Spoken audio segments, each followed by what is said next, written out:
agricultural products. Also, it showed that 42.3 index points, the production level index for manufacturing sector, declined for the 10th consecutive month, but at a slower rate than the index recorded in September 2016. Meanwhile, the naira appreciated to 465 naira to the dollar on the parallel market, as was predicted last week. But on the interbank forex market, the spot rate of the naira closed at 304.75 naira to the dollar.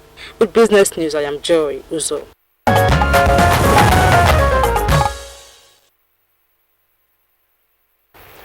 Thank you, Joy, for keeping us up to speed with developments in the business world.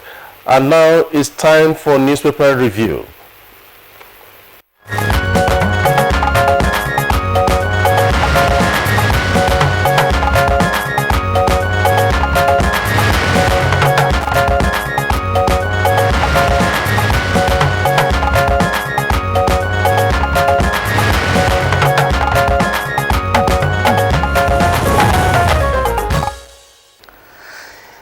And time now to meet Bayo Atoyebi, a newspaper reviewer. Welcome, Bayo.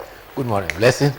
Good morning. Nice to have you around. Yes, exciting to be here again. A nice color too. I think most time I see you in blue, but this suits you more. Thank you. Well, he's unique. Let's start the newspaper review this morning with the Punch.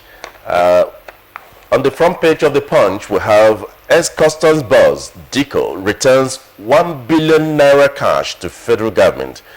2 billion naira Abuja mansion seized from former Comptroller General. McCarthy, other PDP leaders visit Fani Kayode, Obanikoro, Mohammed Ambati in custody. And we see the photo news there. The seized property, Diko's mansion, located at number 1 Aldobwe Street, Jabi, Abuja, on Wednesday. EFCC says keep off. And also we have on the front page, despite Niger Delta talks, militants bomb crude export pipelines, with details of that report on page 23 of the Punch.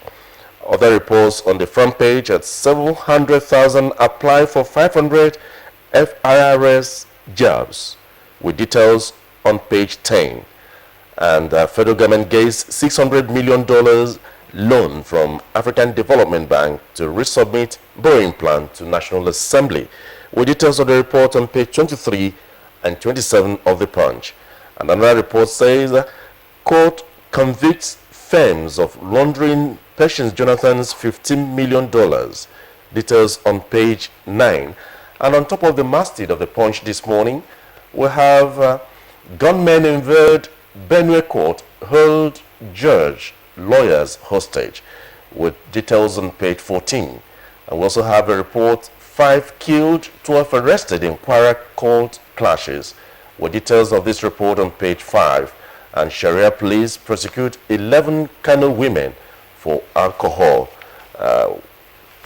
Blessing, I hope you have to go on there. We have other reports on yes, sir. Well, I'll stick to some business reports first. It's as if the Central Bank of Nigeria is in the for so much settlement. I'll start off with that of the nation. You have there, just below the masthead, we have Central Bank of Nigeria releases $300 million to foreign airlines. That story starts right there, but continues on page 6. And there was a story you took on about the African Development Bank. Yes. The federal government is getting about $600 million as well, budget support loan from AFDB's coffers. Okay, well, quickly now to The Guardian, still on the business matters. Central Bank of Nigeria settles manufacturers $330 million. That's just below the photograph of the Sultan of Sokoto, as well as the Emir of Kano in the prayer mood. CBN settles manufacturers $330 million demand as production declines. 2 riders, reserves rise by $60 million in 2 weeks, and Nigeria gets $600 million as budget support. Bayo, let's start off from there. Yes, the reports about violence, let's start on the positive note. The central bank, like you indicated, it has come to rescue of airlines. It's releasing $300 million to the airlines to fund their problems that is affecting their operations. Meanwhile, you may recall that the African Development Bank had pledged $1 billion to Nigeria to help fund the budget deficit. As part of the promise, the first tranche of $600 million has been released. The council director for ADB in Nigeria, Usman Dore, says that the second disbursement of $400 billion will depend upon the implementation of the comprehensive reform. So that is positive development, at least for the budget. Now let's go back to the areas of the violence. Barely 24 hours after the Niger Delta leaders met with President Muhammadu Buhari, another militant group have blown up a Nigeria Petroleum Development Company's flow station. This is a flow station that is meant for export. Incidentally, it was only commissioned on Monday. No group has owned up for carrying out that vandalization. However, the spokesman for the Operation Delta Safe, Lieutenant Colonel Olaolu Daudu, has confirmed the development. Meanwhile, oil-producing communities of Niger Delta, under the aegis of what they call HOSCOM, have also given 5 conditions for peace in Niger Delta. They want the release of gas flare penalty to be made immediately paid to them. They also are demanding the payment of 13% derivation to HOSCOM, while they want outright award of pipeline surveillance contract to their organization. They also want a creation of host land directorate in the Ministry of Niger Delta Development. There's violence in Kwara. 5 are killed, 12 arrested in court clashes. This happened at Ga Akabi area. And in Makurdi, sadly, 3 courts were invaded by gunmen. In fact, the invasion was at a magistrate court, a high court, and also an upper area court. At the magistrate court, at the upper area court, they carted away some computers and accessories. At the high court, they took away the refrigerator and the computer set. At the magistrate court, they broke into the office and took away a computer, a gen set, and other accessories. In fact, one judge at the high court was in fact in office when they raided. Upon, incidentally, where the location of the raid is less than 500 meters away from the police headquarters in Makurdi. The police say they are on the trail of the person, but the court, the register of the court, has indicated that this was a robbery attempt. 280,000 was taken away from the upper area court. The government invade Benue courts and they cut away files. The New Telegraph captured it that way. Yes. And on the other hand, the work of the EFCC, that's the anti-corruption, we see that 100 billion or 1 billion naira has been surrendered to the federal government. That is in Punch, where we have that. And also, on the other hand, as it relates to the court, we have, what will I say now on this very issue? The court being invaded, and we also have the court convicting directors of 4 firms linked to Patience Jonathan's $15.5 million saga. Yes. Well, what do you say? The judge before you come in there, let's related to that EFCC, so at least you take that alongside. That's the leading headline for the nation. $200 million fines. EFCC probes Adoke, Gusau, and Anduaka. With the rider, agency retrieves Ali Burton's parts from ministry. Well, this newest addition to some of the findings or investigation the FCC is carrying out. Yes, those are indications about the investigations that EFCC is following up, and those property too that have been labeled EFCC stay off, they are subject of investigation and are likely to be subject of prosecution, litigation in court. So for now, it's safer not to comment about them until when they come to court. But meanwhile, the case you referred to in Lagos, it was before Justice Kewumi, and he actually ruled because one of the accused persons had actually pleaded guilty. 3 others did not plead guilty. So he had ruled and said he had found them guilty But he says that he will deliver his judgment at a later date because the other 3 who did not plead guilty, the case is still going on. He also refused to make an order forfeiting the amount to the federal government because there's already a pending litigation on the issue. Because the former First Lady has come out to own up that it belongs to her, and she has also filed a case, a suit in court challenging the FCC and the commercial bank involved, and therefore it is sub judice. Okay, other issues. On Delhi New Telegraph today, on the front page of New Telegraph, we have politics dominating. Oyegu, APC will ensure Buhari's recontest in 2019. Buhari is the only man who can command 12 million votes even without any major campaign.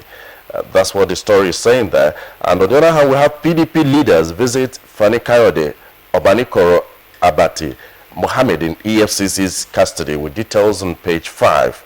And also politics-related rerun polls. Senate threatens to shut down, gives INEC December 10 ultimatum. Senators pass PIB for second reading.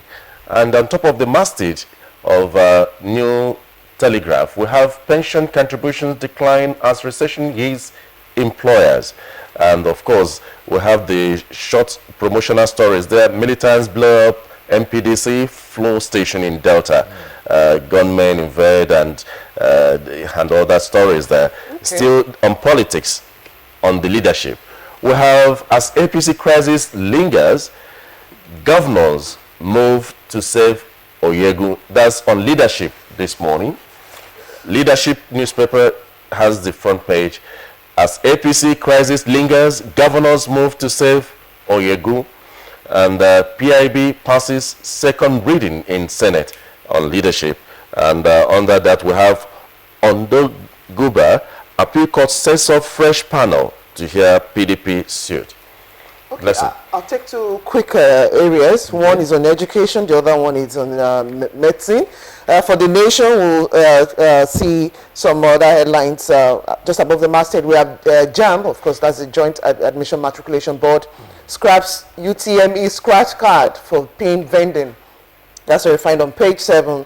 EU to spend 150 million euros on Nigeria's power sector. I think Cliff, you took on the story of NMPC remitting about some money to Federation account in August. The federal government approves 8 more private universities. You find that story on page 8. And that is the leading story for The Guardian. Quickly now to The Guardian. Government okays 8 new universities. 2 riders to that story. Set to establish national carrier and to represent $29.9 billion loan request. But just above the masthead for The Guardian is a story on health or science related. Scientists closer to effective lung cancer and malaria vaccine. I think some cheering news for the continent because of the tropical nature. There have been several revelations and some progress being made in several initiatives by scientists about tackling one form of cancer or the other. But the Sultan of Sokoto, Saad Abubakar III, has been on the throne for a decade now. Yeah. And there was a ceremony to mark the 10 years on the throne. On the occasion, items worth about 9 million were distributed to 270 widows, orphans, and indigent persons. And the Sultan enjoyed adherents of Islam and Christianity to live their lives by the tenets of their holy scriptures. And he says, he also surmised that the recession we are facing in the nation now is ordained by God. Yes, it's ordained by God. It's captured on the front page of the nation. Yeah. Yes. And well, he also touching those lives is a good way to celebrate, because we have the downtrodden, getting a pat on the back, trying to identify with them at this time, essentially with the recession biting so hard. And he said the solution is for us to show piety and repent. Meanwhile, there's also the story you read about the Senate giving ultimatum to INEC. Well, the Senate says it will go on an indefinite suspension of plenary if by December 10th, INEC refuses to conduct by-elections that are outstanding in Rivers and Anambra. But there is implication of this, because they are worried that they had passed a resolution as far back as September 27th, and INEC had not done anything about it. The implication is... And it's been 1 year since yes, these people were... There is a constitutional requirement for the Senate to sit for 181 days minimum. If you go on indefinite strike and you fall foul of that constitutional law, what have you done? I think the best approach is, by way of symbolism, say we'll suspend plenary for a number of days to show to INEC that... but the first resolution, instead of saying we are going on indefinite suspension, that would be like acting like the Unions Act. You go on indefinite suspension in the hospital and patients are dying and nothing happens for 6 months. We should also take steps to ensure that we have representation for people, at the National Assembly. There's no doubt about that. So having said that... The majority of the Senate must be brought to bear on the problem. Symbolism to show their resentment about a resolution, not a law. That's why they're taking these steps. Yes. So, Bayo, I would like to say special thanks to you for also being here today to look at what is trending on the national dailies today. Well, thank you so much. Thank you for having me. This is Good Morning Nigeria, and our focus will center on external borrowing plans of Nigeria in a moment. Nigerians. Suicide bombers are not spirits. They are not ghosts. They are human beings like you and me. They live amongst us. They are your neighbors. They are your friends today, but terrorists tomorrow. So you must know your neighbor now. Security begins with you and me. Know your neighbor. Be vigilant. Be security conscious. Report suspicious persons, objects and movements to the police and other security agencies. The security of our nation is a duty for you and me. If you see something, say something. Nigeria unite against terrorism. This message is brought to you by the Federal Ministry of Information and Culture. Whenever pain occurs, you want quick relief. Try new Nurofen Express. It goes to the source of pain and gets to work in under 15 minutes. That's why Nurofen Express delivers fast and effective relief. New Nurofen Express works at the source of pain, fast. Being a mom is great, but when your child has a fever, you don't know what to do. I trust Nurofen for Children to take care of my child's pain and fever. Effective relief you can trust.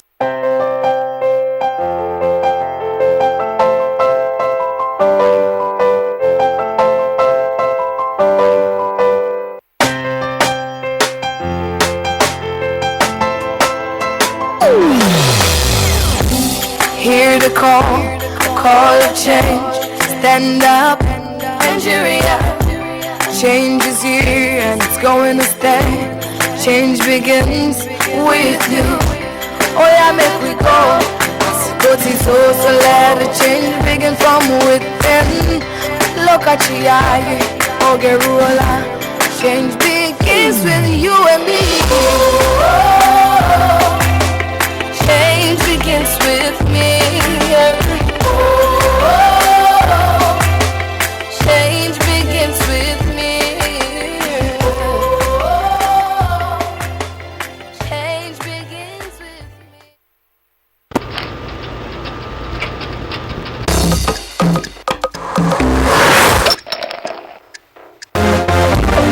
Pump the jam, pump it up while your feet are stomping and the jam is pumping. Look at the crowd is jumping. Pop it down and push up your hand. You know say me fans they plenty like sand. Jump up and dance, make them understand. Say me energy could have never be contraband. Them say me hype and excited because the boy can't hype like me.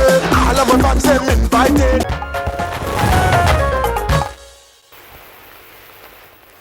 That's my need.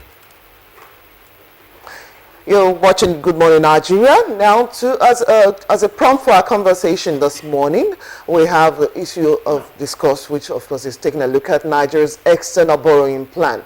Well, Omotola Mojola has put together this in this background that what you're about to see. President Muhammadu Buhari, in letters to the President of the Senate and the Speaker of the House of Representatives, requested approval for an external borrowing plan of $29.960 billion intended for infrastructural projects across the country between 2016 and 2018. The plan, according to reports, targets infrastructure deficit in agriculture, education, health and employment generation, among others. This detailed information not provided in the letter to the Senate has been cited as a reason for the Senate's refusal to grant approval. Beyond the recent events between the executive and the legislature on borrowing, Nigeria's debt profile experts have traced to the early 80s, and like most developing countries, the impact has not been so pleasant. While some say that some of the external debts were unavoidable and could have positive impact on growth and development, the case has been the other way in the Nigerian debt chronicle. With an all-time high of 12.8% in 2007 on the debt profile, Nigeria, through the efforts of President Olusegun Obasanjo and former Finance Minister Ngozi Okonjo-Iweala, were able to get the Paris Club to write off some $18 billion out of Nigeria's debt then. This led to a reduction in the debt of the nation, keeping the nation steady at 9.6% between 2009 and 2010, and unfortunately rose again gradually by 2011 to the present stage, placing the country almost back at where it began at 11.5%. By the information provided by the Debt Management Office, Nigeria's debt as of 2015 stood at $64 billion, and 84% is owed locally, while the remaining 16% comes from foreign loans. With such a high debt profile and considering the fact that the nation is in recession, some experts question why Nigeria should borrow at this time. Some others suggest the option of sale of some national assets or borrowing as a way of quickly exiting the recession. Perhaps because the sale of the public asset has been unpopular with the public, the option of borrowing becomes preferable. Questions some experts have been asking include what is the repayment plan, looking at how much debt servicing impacts on the nation's revenue and the current price of oil in the international market. There are also issues of transparency and accountability, considering the history of the nation and mismanagement. Some social commentators have also asked how some of the recovered looted monies could be used to fund the country's budget. Stay tuned as experts on the program provide informed perspectives to the issue.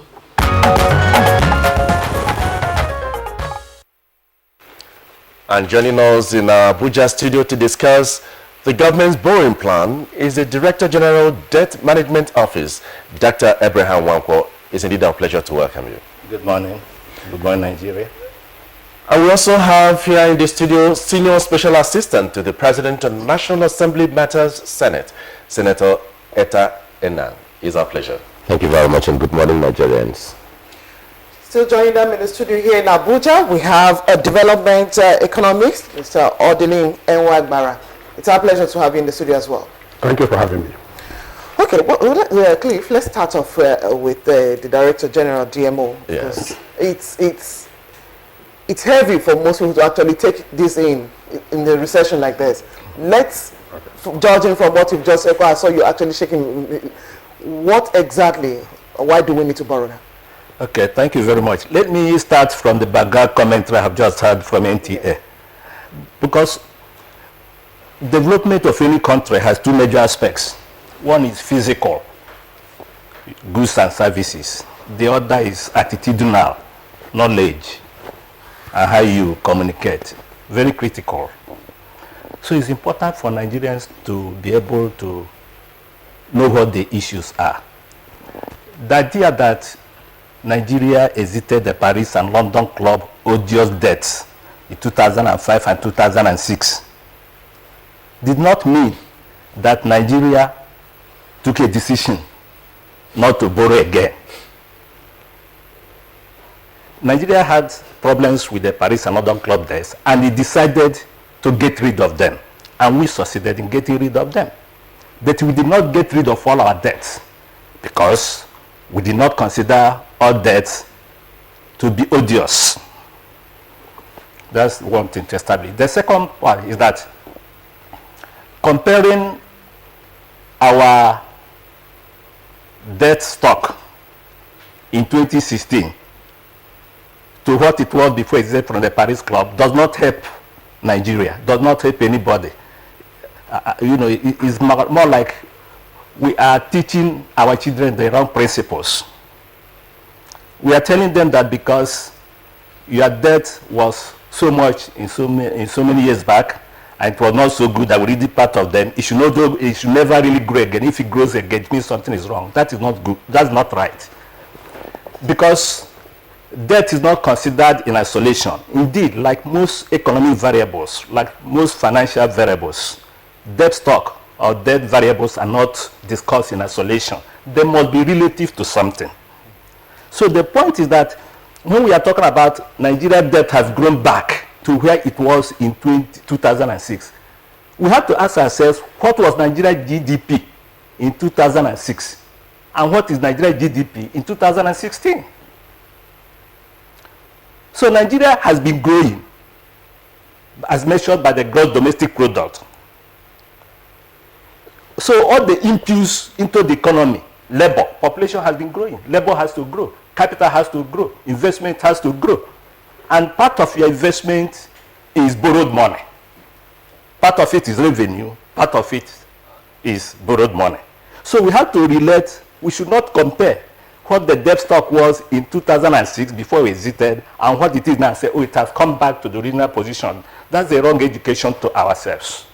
We should say in 2006, when we exited, the debt GDP ratio was so much and we considered it too high. Now it is so much. What is it now?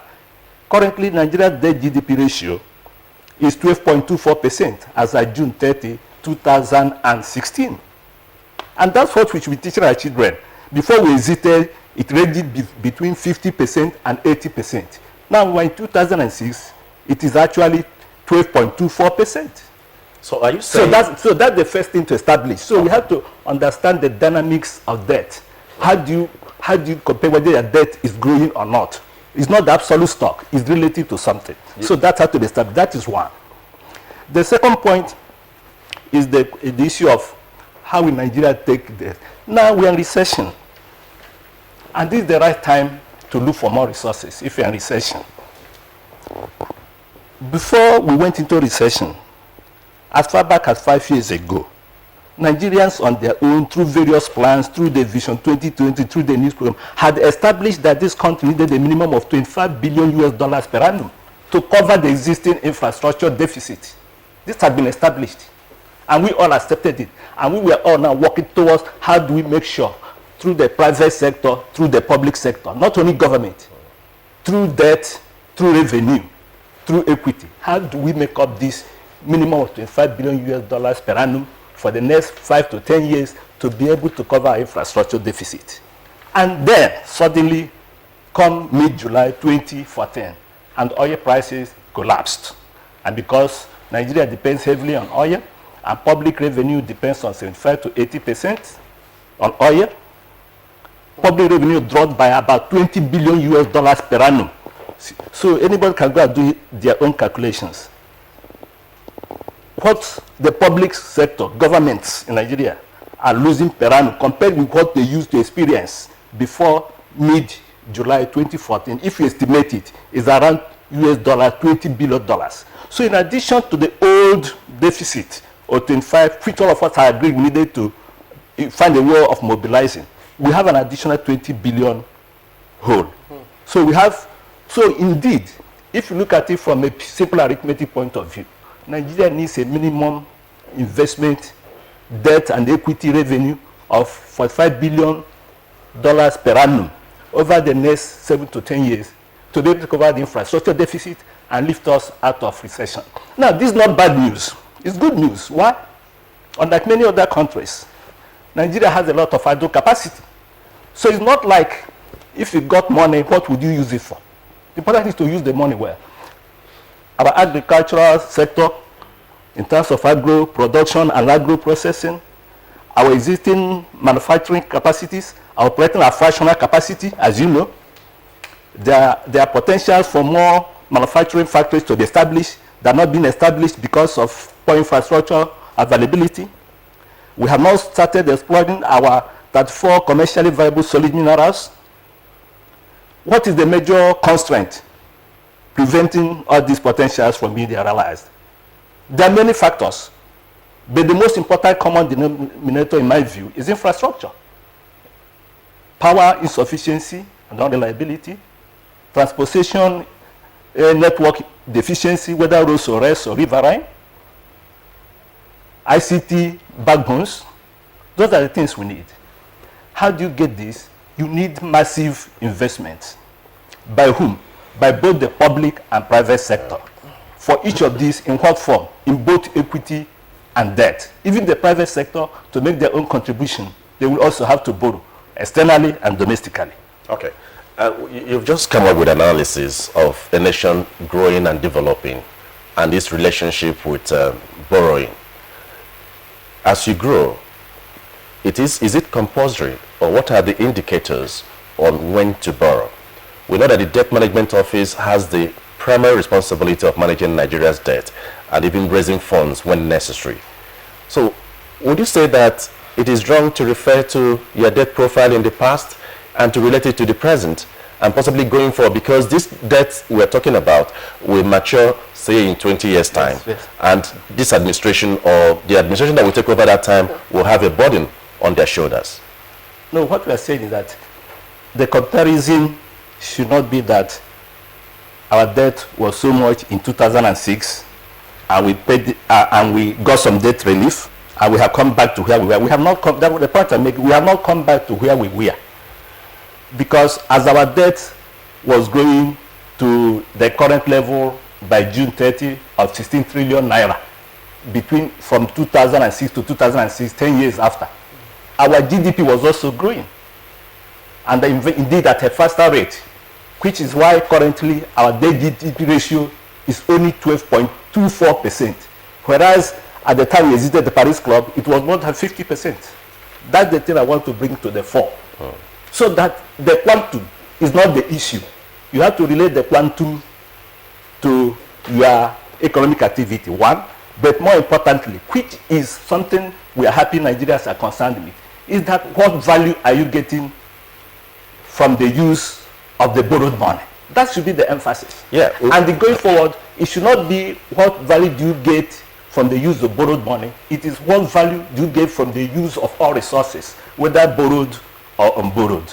That is critical, and that is very critical for public debt managers, because talking about ability to pay, your ability to pay is that you're able to use these resources in a regenerative way to grow the economy, so that it will break even, you're able to service your debt, and you're able to now start earning returns, surpluses, which you now use to provide other goods and services for the people. And that's why, in my opening remark, I emphasize the fact that the good thing about Nigeria is that by providence, up to now, we still haven't started exploiting our resources. All right, Dr. Nwankwo, of course, we'll come back to you. Let's explore the perspective of Senator Eta Inang. Of course, the National Assembly had actually looked into this and they felt no to this borrowing. Where do we stand in terms of what the people think? Please permit me to be, excuse me, permit me to be a lot economical in my presentations. I want to say that Mr. President made his presentation request to the National Assembly on the 20th of October for a 3-year borrowing plan to be approved. And the communication went to the Senate and the House of Representatives. Each of the chambers is now to consider the request. Now, the Senate has considered the request. The request is being considered in the House of Representatives. So it is not correct that the National Assembly has rejected the request. Now, even in the Senate, the distinguished senators did not yet go into the debate of all the issues, but they just looked at the request prima facie, and in my opinion, our understanding of legislative procedure, they have not said do not borrow. They have simply said we are not yet committing the request for consideration. And there are certain, in my interaction and in the interaction of with the leader of the Senate, because the executive works through the leader of the Senate, the deputy leader of the Senate, and the leaders of business and the minority leadership. There are certain questions which they would want to ask. Now, these questions, in our opinion, sometimes are asked at the time that the matters are committed to the committee. But for now, the request was not yet committed to the committee. Now, we take what has happened on the floor of the Senate and the action of the distinguished senators, that it is what you call in law striking out and not a dismissal. When you have an application, when you have a matter before the court or before any forum, and it is struck out, it simply means that you can represent, you can come back and provide further details or such other thing. But on the floor, in plenary, from the votes, from the Hansard, reasons, deeper, detailed reasons were not given. But we are not, as a legislative liaison, we are working with them. The Mr. President's team is getting together, consulting. We've provided as much as we know as the reservation of the legislators. Now, I have said in this program twice, and this is the third time I'm going to say it, that any time the legislature is not a rubber stamp. Everything, and if you take everything there and they pass, then there may not have been the need to have a legislature. The legislature is a refinery, is a filter, is a check, is the goalpost of the people, for the people. So when a matter is presented before them, they will, if they don't ask certain questions, they may simply step it down or stand it, strike it out or stand it down. That request, as of today, is still pending on the floor of the National Assembly. So Nigerians should not be worried. They should not be disturbed. Nigerians should be comforted by the fact that the National Assembly, in considering the 2016, 2017, and 2018 medium-term expenditure framework, had also considered the borrowing plan of 2015, 2016, 2017, and 2018, and had passed it.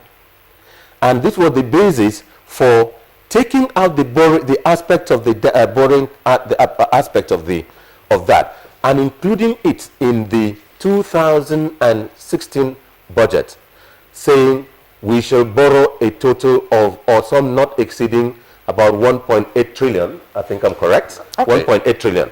Therefore, Nigerians should, I think Nigerians have had a kind of information that is a little scary, which is not actually scary. Okay. I want to urge Nigerians finally to please have confidence in the National Assembly, confidence in the legislature. They mean well, but if they don't ask questions, I think they won't be your legislators. We'll still get back to you to do some more clarifications, essentially as it concerns the required attachment, to that bill that was presented. Let's go to a development economist, Odili Menwebara. You've had the discussion. You are aware, you are very much at home with Nigeria's current debt profile and the move by federal government to borrow an additional approximately $30 billion to tackle mainly the issue of infrastructure. Let's get your take there. How will this impact on the nation? What are your views at this point in time? You see, I wanted to use this opportunity to explain why we found ourselves in a bad debt until 2006, so that Nigerians will understand the truth, because there are a lot of stories out there and people do not actually have the knowledge or the truth that will back up whatever they are saying.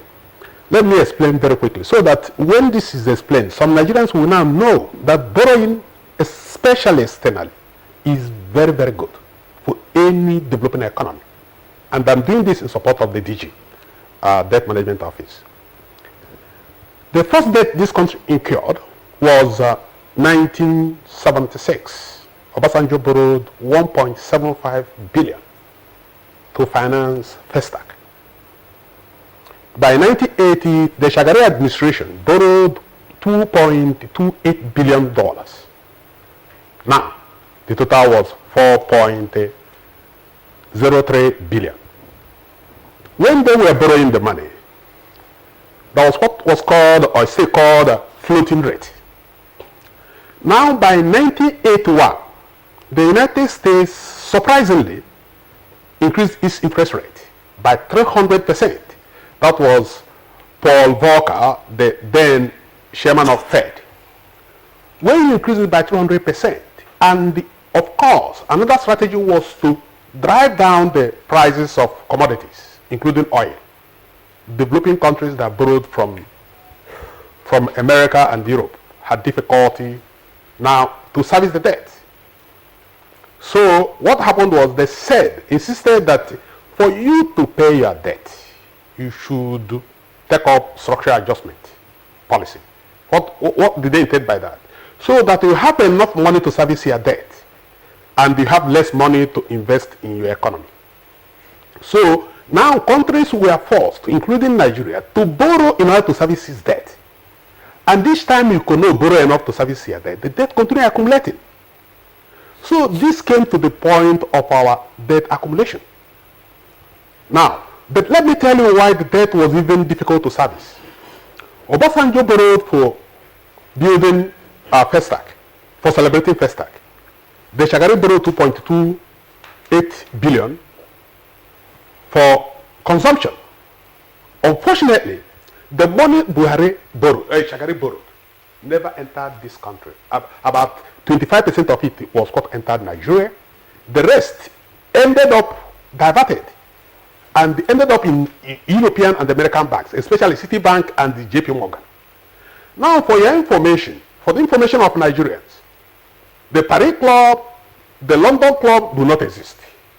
What exists is few banks, the Wall Street banks and the City of London banks, led by Citibank and the JP Morgan. And they call themselves several names in order to hide behind those names for exploiting developing countries. So we have to put this in perspective. So what happened was that by 2006, by 2003, when Okonjo-Iweala came in, actually the arrival of Okonjo-Iweala was to help them get out of this odious debt. And of course, we had to pay 12 billion to get out of the debt. First, Nigerians were not allowed to discuss this debt to understand that actually we were not owing. We had overpaid. So coming from this experience, it's understandable why Nigerians are angry and say don't borrow externally. But now let me show you what is called list of countries, external debt percentage of GDP. France, 208%. Germany, 169%. Italy, 126%. United States, 97.9%. Now let me go to Africa. South Africa, 39.3%. Nigeria is below 3%. So what this tells you is that we are the least borrowed among our peer nations. Now when you look at our domestic debt, it is too high for an economy that needs a lot of cash. Why? Because the cost of money borrowing domestically is not only high, but it crowds out small businesses, other real sector firms that we borrow domestically. Now, you see why between 2000 and, I want to show you between 2013 and 2016, our debt servicing for external debt was 214 billion naira. Our debt servicing at the same time between 2013 and 2016 was 3,629 billion. No nation can afford such debt servicing. if that nation wants to survive. So that's why when we talk about foreign debt, I jumped at it. I have been talking about it time with time, and the fact this government is borrowing, I'm so happy. I'm saying, why can't we even borrow more? Because we are credit worthy. And when I said it on channel yesterday, people do not understand what I mean. We are credit worthy. The more you have access to borrow there, to borrow externally, it shows that's confidence in your economy. Dangote is the richest man in Africa, but Dangote is also the most indebted African. So how do you want us to build our infrastructure? We have $300 billion infrastructure deficit. Without dealing with our infrastructure deficit, the cost of doing business in Nigeria becomes excessively high. So we become very uncompetitive. And if we are very uncompetitive, we continue to import. So we must support this government to borrow even more. The only way I have a caveat, the only caveat I have is that you must support it with enough information to show that this money you are borrowing is going to be wisely invested in something that will grow the economy. And if it grows the economy, it creates jobs, and also it lifts us out of poverty, and as well grows our GDP. Okay, so that's the only concern I have.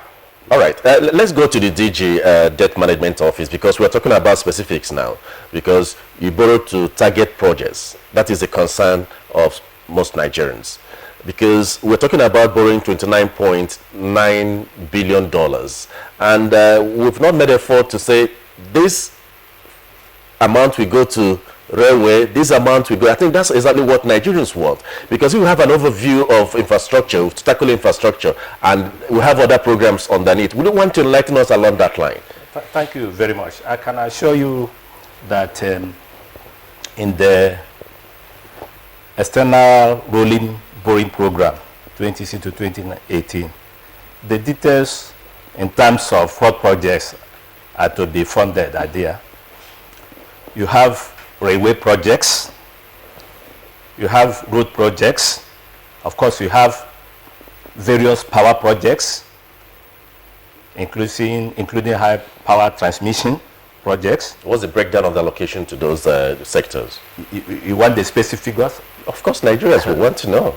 Okay, Nigerians, we will publish it, so Nigerians see the figures, because we are talking of over 30, 40 different items with the various figures that make up the 29.9, you know. So it's not what I start reading out. Road, local Abuja road is 10 naira, the other one is 10 naira. I don't think it's a useless exercise at this point. But certainly in the document that was presented to the National Assembly, which of course is a public document. It's a public document. The breakdown is there that made up the 29.9. That's what I can assure Nigerians. And let me emphasize in terms of composition that it covers projects that are specific to various states and projects that are also nationwide. That has to be taken into account. It covers agriculture, it covers rural water supply, it covers transportation, it covers rail transportation, it covers power. It covers specific projects and programs which states of the Federation have subscribed to. In terms of monitoring, let me also emphasize that if you borrowed from World Bank, for example, the World Bank must demand details of what you're using the money for. That is one. Secondly, is that there must be project documents, feasibility studies. Otherwise, they wouldn't discover $1. That's obvious.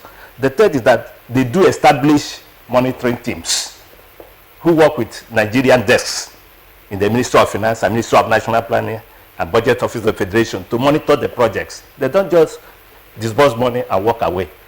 The World Bank, the ADB, the Islamic Development Bank, the International Fund for Agricultural Development, they monitor their projects.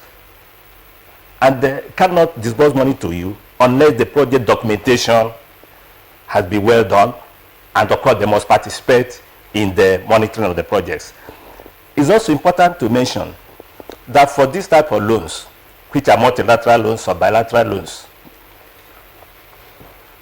the disbursements are not in bullet form. It's not like if the National Assembly approved the 29.9 billion borrowing, which is over 3 years, emphasis, it is over 3 years.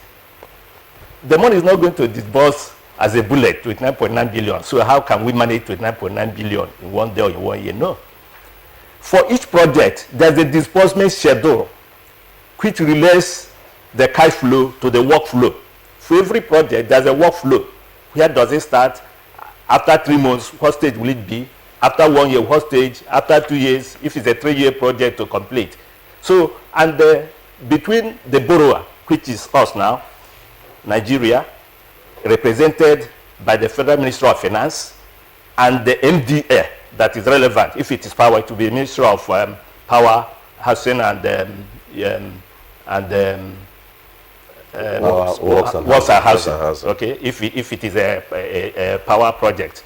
Now, they cooperating with the Ministry of Finance and working with the lender, the World Bank, for example, will be monitoring the disbursement. So the World Bank is not going to disburse all the money for that power project at a go. It's going to be disbursing according to as the work is being done over the number of years that the project is supposed to take. If it's a 3-year project, the money will be disbursed over 3 years. So the whole idea of this medium-term external loan program is for Nigerians as a whole and investors. And when I talk of investors, I'm talking of both local and foreign investors and all stakeholders to have a visibility of where we are going. Instead of looking at just 1 year, we are looking at over 3 years. So everybody has an idea, the projects we have over the next 3 years, so that individuals will key in, businesses will key in, investors will key in into that program. It's a sort of forward guidance, something that gives you a vision so that you start acting now instead of waiting, because you know where we are going. So that's the whole idea. Okay, you've made your point there, but one aspect of it, I know there are two components to this. There are ones you get on in terms of conditionalities or the terms for these loans. You have the low interest rate, and you have one of commercial rate at about 11 point something billion dollars, if I'm correct, that you get at commercial rate of over 4%. Would you want to enlighten us on along that line, looking at the tenure and the rates? Again, coming to that leads me back to the issue of the relevance of external borrowing at this point in time. Even on our existing debt stock, as has been mentioned by Kwebra, the domestic debt component is about 82% of the total debt stock, and the external is only 18%. In that 18% external, about 80% is on concessional rate, concessional, quasi-concessional. 75% is purely concessional. That 75% means that the interest we pay on it is a maximum of about 1.25% per annum. On 75 of all our existing external debt, we pay interest rate of 1.25% per annum. And on the other 15% or thereabout, we pay about a maximum of 3%. So if you take the fully concessional and the near concessional rate, that is all the loans we have for which the interest rate is not more than 3%. You are talking about 85% minimum, which means most of the external debts we have actually are concessional. The non-concessional loans we have are the Eurobond monies we borrowed in 2011 and in 2013. Again, which is a good thing for Nigeria. Why did we go to the first time we went to the Eurobond market in 2011 to borrow 500 million US dollars? What was the major reason? At that time, Nigeria really wasn't, 500 million was not so much, enough money to do anything in the economy. But there was a strategic objective, and the strategic objective was we want to register Nigerian presence in the international capital markets. Because when the sovereign is operating in a particular market, it becomes easier for its businessmen, its citizens, to have access to the same market. Yeah. We know that Nigerian corporates need to also borrow money from those foreign markets to be able to boost their businesses. So we opened that window for them. So the point I'm making is that going forward, much of the borrowing we are doing now too, over 75%, over 80% of them are from concessional windows. Okay? The tenors, because we are a little now a blend country, as you know, we are no more purely an either country, because we are going to a mid-income status, or we're already there. We need to consolidate that. Now, the loans that are in the borrowing program before the National Assembly range, their tenors range from 15 to 30 years. The tenors, so they're still very long tenors. And then they have moratorium periods of between 5 and 10 years. So this shows that these are long-term monies and the interest rates are not more than 3% for over 80% of them. The only commercial loan we need to borrow in the program is the Eurobond, which is the 4.5 billion over 3 years. Again, let me also emphasize that each time we go to the market to borrow from the international capital market, like in 2011 and 2013, we don't just go to the market, whatever we see, we take. We take strategic positions, and we make sure we get the best for the country. For example, when we went in 2013, we did our ratio. People thought we will simply close the transaction. The market was not favorable. We came back to Nigeria. And just from here in Nigeria, from Abuja, within 3 days, we saw that the market was favorable. We closed the deal. Okay, so it's to emphasize that even in the external borrowing that we are planning to do, the emphasis is on getting monies as cheap as possible. Okay, Dr. Nwankwo, we'll come back to you, and also Senator Itaina, to actually look at those nitty-gritties as raised by Cliff earlier. Well, let's get back to the development economists. Yes, for you're all the belief that these are good things or good feelings for you as well as for others who believe in this line of thought. But for others, industry watchers, they said despite various debt management strategies adopted, also in looking at debt conversion as well as buyback. But there are of the opinion as well that these developments completely alter the structure from time to time. Yes, you've analyzed even from way back 70, 76, 78. Let's take a look at the sources of concession. How does it really help the economy? Because if you've drilled in the different areas that, okay, we've gone, we've come back, we've taken a look at different areas, how does it begin to sell or at least have a buy in the heart of Nigerians from what we have presently on our hands? If I understand your question is like repeating the question, meaning what? That's by the different strategies. Yes. What are the benefits of collecting this loan? And I will tell you that if government, and this government, and I know this government is sincere, because if it's not sincere, nobody would even lend to this government. What this government has come up with, and it must involve so many Nigerians, are those critical sectors of the economy that they have thought very carefully through, that if we invest $1 borrowed money in any of them, the return on the economy or return on capital will be about 50 cents. And that over a period of time, maybe over 10 years, we must have quadrupled the value of that investment. Then Nigerians will jump at it. And I will be so glad to even support them to borrow more. But when you are borrowing, be clear where you want to invest the money. Because also possible that you can move the money from one sector to another. Then that is where I'm concerned. Let this government come up with a roadmap on how to deal with our power sector. And say, look, we want to borrow $40 billion in the next 5 years to deal with power sector, maybe move it to 25,000 megawatts.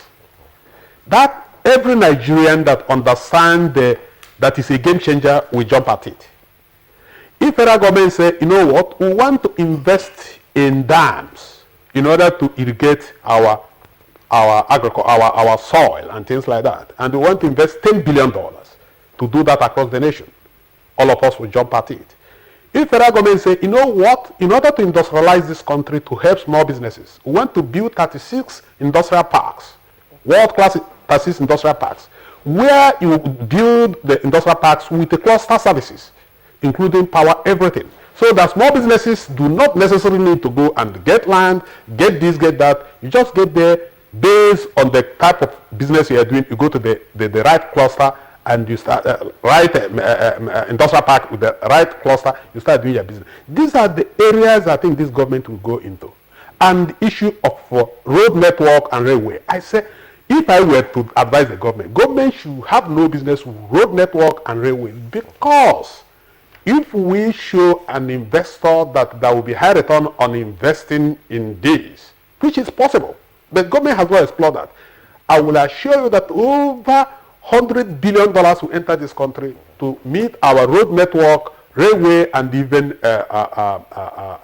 aviation. That is air transport.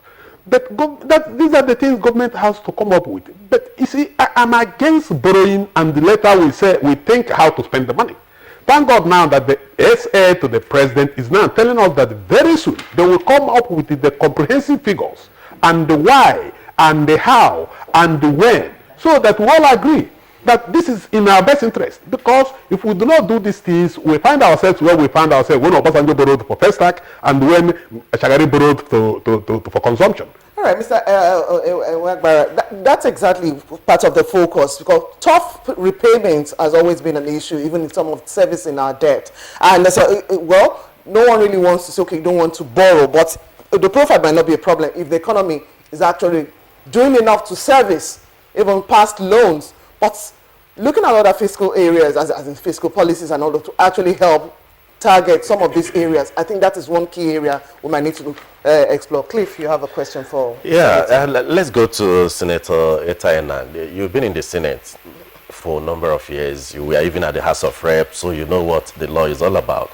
Now you are talking about representing this bill, you know, looking into what the Senate has observed in putting it aside, so to say. Let me use your language. The issue of Auditor General, and also one of oversight. Auditor General, sorry? The issue of Nigeria not having a substantive Auditor General was raised as one of the conditions. I don't know how true that is. And secondly, how soon will this bill be represented to the Senate? And thirdly, looking at what role the National Assembly ought to play in terms of oversight in the implementation of this very loan. What is your take on all that? Well, I want to say that I've been in the National Assembly for 16 years, 12 years in the House and 4 in the Senate. And the law, the Debt Management Office Establishment Act, was made by us. The Fiscal Responsibility Act was made by us. And a lot of the laws relating to management of the economy and finance were made by us, and a lot of them were amended. Now, in the law, it is provided that before Nigeria can go to borrow, it must be agreed to by the legislature, because it is not the president that is borrowing. It is not the executive that is borrowing. It is the country that is borrowing. And it provides that even before the Minister of Finance can guarantee a loan or provide or sign that it guarantees a loan for a state to borrow outside, because no state can borrow outside, because it is not known that state within the meaning context of Nigeria is not a nation state, it's a domestic state, quote unquote. It has to be guaranteed by the federal government. Those were the laws we made. Now we also see that in the act, in the laws, that before you borrow, you must show what you want to borrow, what you want to use it for, the tenor, the project, and there must be some level of national priority and spread in the borrowing. Now, these are questions that are always provided before the legislature, and Mr. President provided this before the National Assembly. But I want to say that the National Assembly is entitled to ask even further questions. But these further questions are sometimes asked when these bills or when these measures are committed to committees for hearing. And at the hearing, sometimes the Committee on Loans, Aids and Debt Management, depending on how each chamber calls it, will call the Minister of Finance, the Minister of National Planning, the budget in the present instance, the Director General Budget Office of the Federation, the Director General Debt Management Office, and it will also call the relevant ministries for which this project are to be, the funds to be borrowed are to be applied. asking question, asking tenor, asking of design, asking of coverage. Sorry, taking all this into account. Yes. How soon will this bill be represented? And the oversight capacity of the National Assembly, looking at the past borrowing. Well, the oversight capacity of the National Assembly is perfect, is entrenched, and it's hyper. Let me use the word that may appear normal. I want to say that the Senate had, like I would say, stepped down technically the bill. It is still pending at the House of Representatives. The executive will consult with the leadership of the legislature to take further steps up, because I will not say a week or 2 or 3. But let me assure Nigerians, because some persons who may not have understood the intentment may not have known. They say you didn't provide this, you didn't tell us what it's going to be used for or something. Please let me just read one paragraph in Mr. President's presentation to the Senate and House of Representatives. Just one paragraph or so. Mr. President, in his letter of 20th October to the Senate and the House of Representatives, the same letter, but it's addressed to the Senate President and the Speaker. Mr. President said, the projects cut across all sectors with special emphasis on infrastructure, agriculture, health, education, water supply, growth and employment generation, poverty reduction through social safety net programs, and governance and financial management reforms, among others. The total cost of the projects and programs under the rolling plan, that is the rolling plan, is 29.6 billion, made up of proposed projects and programs.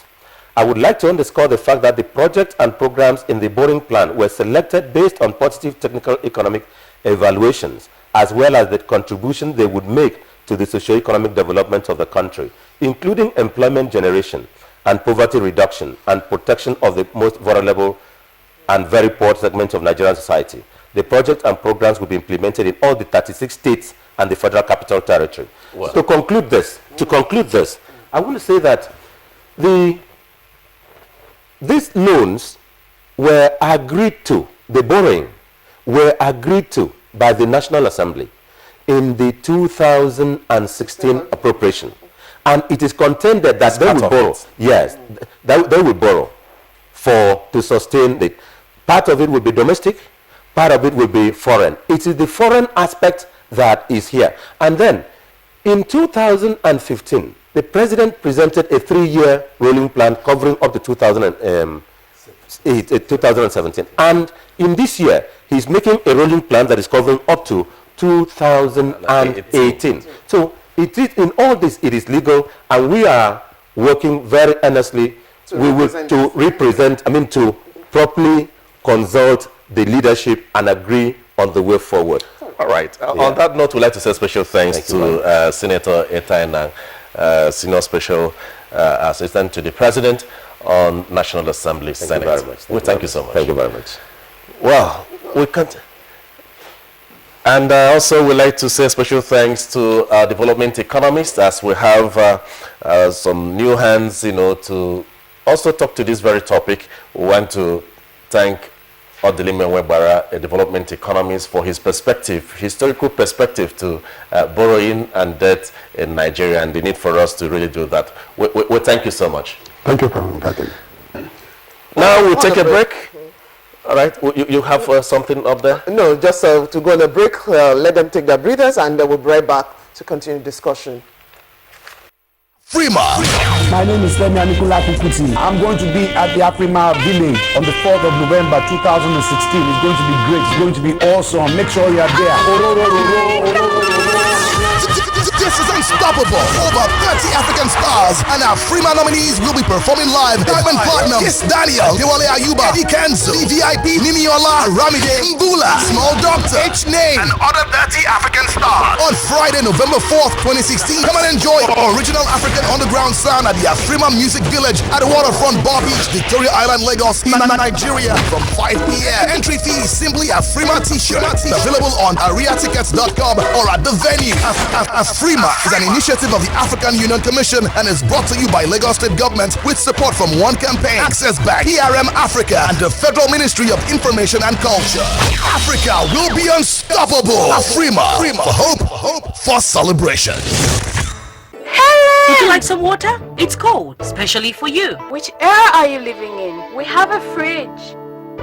When everything else in your house is from the present, then why are your toilet cleaning methods from the past? Harpic, all in one for you. Compared to other toilet cleaners, Harpic removes top stains, kills all germs, and removes bad odors. For a shining, clean, and fresh toilet. Wow. You should also take the Harpic all-in-one challenge. Who are you? And what is your predicament? Please, I'm looking for Candy. Who is living here? In this compound? Oh no, this is a premises. The compound is an amalgam of chemicals, and there is no Candy living in this premises. This week on your award-winning comedy series, Professor John Bull, starring Kanayo Okanayo, Mercy Johnson, Queen Wokoye, Funky Malam, Bimbo Akintola, Ime Bishop, Yomi Fash Lanso, MC for God. Who was you? What was you found? Auntie, I look at you. I going to look for my sister. I know you are poor. Here. He was found in the place. Call me. Okay? Say somebody. She's definitely not my sister. Shut up! Professor John Bull, fasten your seatbelts this Tuesday and Friday, 8:30 to 9 p.m. on NTA Network, International, and Star Times. It's absolutely bombastic. Over and out. The largest data network, Glow, grandmasters of data. Well, if you just tuned in, you're right in time for the second part, or well, let's say a continuation of our discussion, taking a look at external borrowing plans by Nigeria. And we're still having in the studio the Director General Debt Management Office, Dr. Abraham Nwankwo, still seated. But joining him right now, at least other two gentlemen, to take a look at other areas in this external borrowing plan. We have joining us Mr. Osita Okechukwu, is the Director General Voice of Nigeria. We'd like to welcome you to the program, sir. Good morning. Also in the studio here in Abuja, we have an economist and policy analyst, Mr. Niyi Akinsuji. You're welcome to the program. Thank you so much. Good morning. Okay, Nigerians too have been itching to actually join us, and they've been sending in their tweets. So we'll quickly take a look at some of the tweets that we have received, and we'll continue with the next set of questions to our guests. From Mike Anyako, we have the country should borrow to reflate the economy out of recession. Senate recently has been doing things to frustrate the federal government. And Stanley, in his tweet, says, it's not good for us to borrow now for the sake of infrastructure when people are hungry. Rice importation should be banned now. From Ibrahim Tudu, he says, internal and external borrowing are part of governance. When there is accountability and transparency, there is nothing to worry about. And from Olushola A, he says, my plea to all Nigerians is to stop politicizing situation and focus on how to make Nigeria great. Amaka Shalom says, we succeeded in getting rid of our debt before. Who will get rid of them if we borrow now? And Chibuzo Jonathan writes, how much is the maximum amount a country can borrow? Because I see us keep borrowing. And Amaka Shalom again says, borrowing may sound easy, but paying back will definitely sound difficult. Use your tongue to count your teeth. Well, and there's one again, final one from Law Alpha C.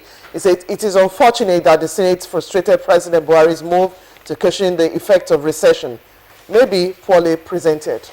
No, well, Osito Okechukwu, you are here, and you've had all the discussions that have been the issue of strengthening institutions to drive this, because in other climes, you know, we see that the institutions are strong. Once you have projects and policies, you can go to bed and it will just drive it, you know, without concern. But here, concerns are being raised due to the poor institutional framework that we have on ground. What is your take on that? Thank you very much. Let me say that I'm refreshed when the Director General of the Debt Management Office told the Nigerian people that most of the debts are nationwide.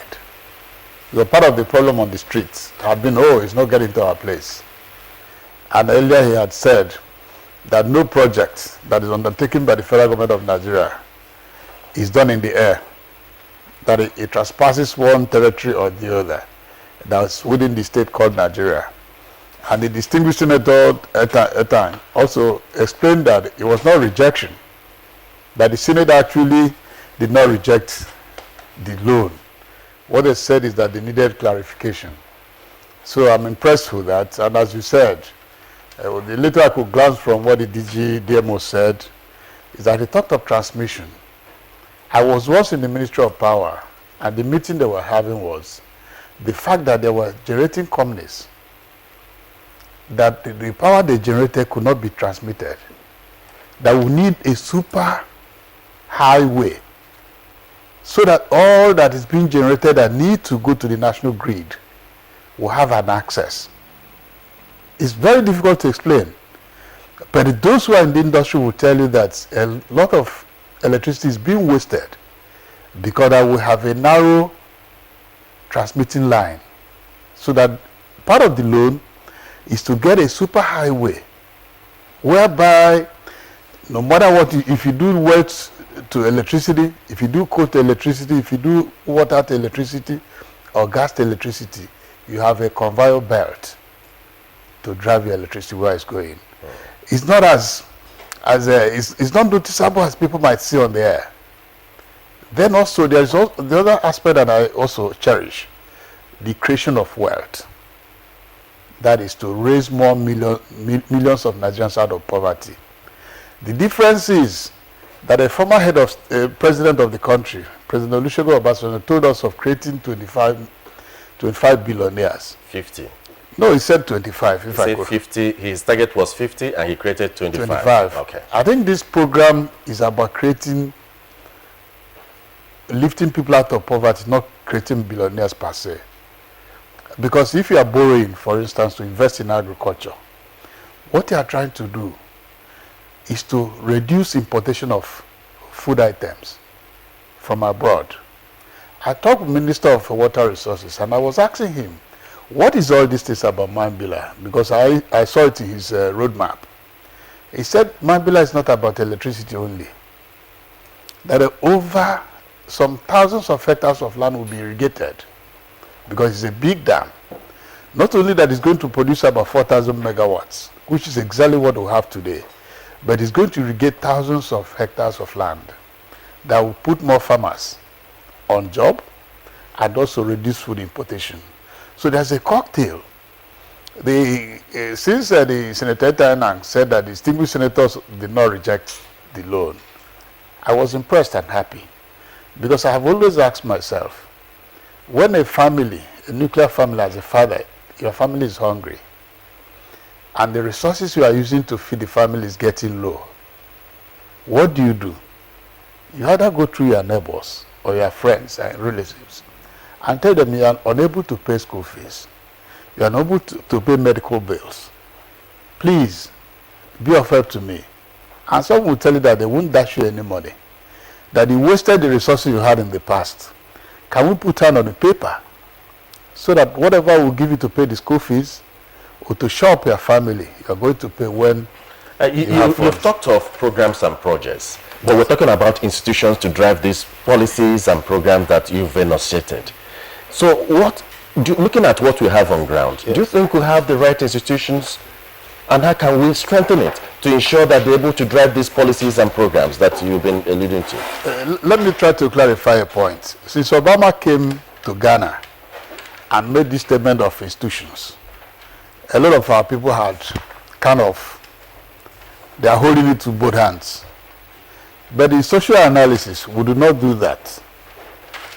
For instance, in Nigeria today, the good luck we have on the ground is that we have Mr. President and Mr. Vice President. Their enemies will attest to the fact that they are prudent in their own personal relations with public funds. That is the beginning of institutional building. Dr. Abraham had been the Director of Management Office before this regime came to power. For the regime to leave him to remain there, what does it tell you about the institution he's heading? He told you that Mr. President must have gone through his data and did not find why he should change him. So that same leadership is foundation of institutional building. The foreign creditors, they are aware. The integrity quotient of Mr. President and the Vice President before they agreed even to borrow us money. So to build the institution is had to start with persons. Because persons are the institutions. The institutions are not blocks in the classroom. All right. So they are human beings. Okay, Chico, thank you very much, Director General, Voice of Nigeria. Now, we introduced Mr. CG earlier. Earlier. Now, let's take a look at your own perspective. What are your greatest concerns? For some observers, they're saying conditions are likely to come with this loan and said huge currency devaluation. I've been listening to other guests. Where do you stand? Well, I think Nigeria has passed the benchmark, as it were.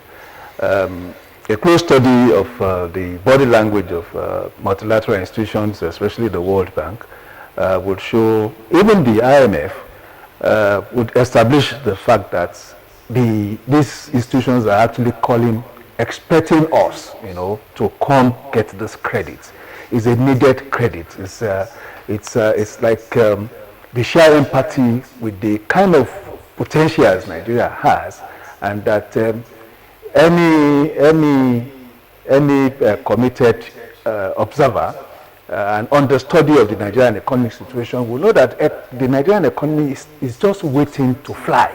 We have not taken off. It's an economy waiting to happen, We've had the good fortune of population. We have the good fortune of resources.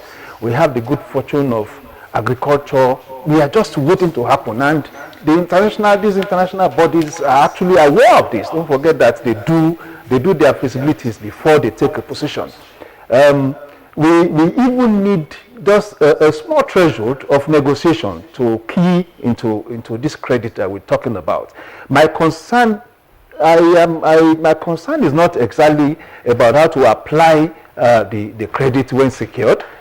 Because I've also been following the government, and I realized that for the first time in so many years, government in the last 12 months have been rolling out policies, I don't have a major concern, because when you look at this, the compact, for the first time you have borrowing plans talking to each other from year to year. So if you're talking of a rolling plan, 2016 to 2018, it does mean that we have a broad views perspective of what would happen to resources secured in the next 3 years. And you can also understand the fact that as we move on from one year to the other, there are milestones, there are key performance indicators that you can use to measure performance and all that. I also know that there's an efficiency unit in the government now, and there's a presidential initiative on a continuous audit. These are monitoring institutions, monitoring organs, to monitor the performance and application of these resources. Thank you there. Let's come back to the Director General of Debt Management Office. He's talking about monitoring mechanisms, and we don't have an Auditor General in place now. And we hope Auditor General of the Federation is not in place now, but we hope to have that within time. And another concern is that of debt overhang and the need to service this debt. We know we have what we call sinking fund. What are the plans in place to ensure that we don't go back to the, sorry days of debt overhang, and looking at the domestic debt profile that is not quite encouraging? What is government doing along these lines? Thank you very much. First of all, in terms of the domestic debt, let me start from there. Again, we have to get a little historical. It's true that the domestic debt is a burden for Nigeria now, to the extent that the interest rate is high. And the interest rate is high because overall Nigeria for now is a high-cost economy. We have a high rate of inflation. And if you have a high rate of inflation, it means that the cost of funds will have to be high, because those lending you will attempt to make a positive return on what they lend to you domestically. And it means that they would expect their interest rate as much as possible you pay to them to be higher than the inflation rate. That makes sense, because inflation erodes the value of money. So we have to understand why it is so. That is number one. Two is that why, in spite of that condition, how come Nigeria decided over the past 7 years, for example, to borrow much of its funds from the domestic sources, 82% of its total debt? It was strategic. It's an issue of cost benefit in a dynamic sense. When we exited from the Paris and London club debts, one of the decisions we Nigerians took, based on the advice of the DMO, is that we needed to develop an alternative market for raising funds to fund our development, that we should not depend solely on external sources. We should have a choice. We should have an option. That's what it means. And so, from 2003, we decided to develop a domestic bond market where government and the private sector could access long-term funds. And therefore, we encourage government to borrow from the domestic sector, because if government does not borrow from the domestic sector, the market will not be developed. So it was a development objective which has been achieved. And that's why, as you know, anybody can borrow money from the Nigerian domestic market of a tenure of as long as 20 years. The private sector has keyed in and is taking advantage of this market. 20 years in Nigeria? Yeah, of course. Anybody, the Nigerian youth curve is from 91 days to 20 years. The data are there. Every month we go to the market to issue bonds to fund the budget. You are aware of it. It's a monthly auction, and we raise 20 years money. And all these are oversubscribed. So, but the important thing I'm trying to make is that there was a strategic decision by the government and people of Nigeria to establish what you could call market independence, so that you don't depend blindly just on external sources. You have an option, a domestic option, which is good for every economy, to have its own domestic bond market. What's the plan now? So that was the background for that. Now that has done, what government has done over the past 2 years is now to start strategically retreating from the domestic market and do more of its borrowing from the external front, so that can leave more space for the private sector. And as it leaves more space for the private sector, interest rates will fall. That's the servicing cost you are talking about. As the government reduces borrowing for domestic source and focus on external source, domestic interest rate will start falling. So debt service will become lower. Secondly, government is also trying to refinance existing domestic debt as they mature with lower cost funds. All right, Dr. Nwankwo, DG Vaughn, and also Mr. Akinsuji. Nigerians too have been pouring in their tweets to actually let you know what they feel about our discussion today.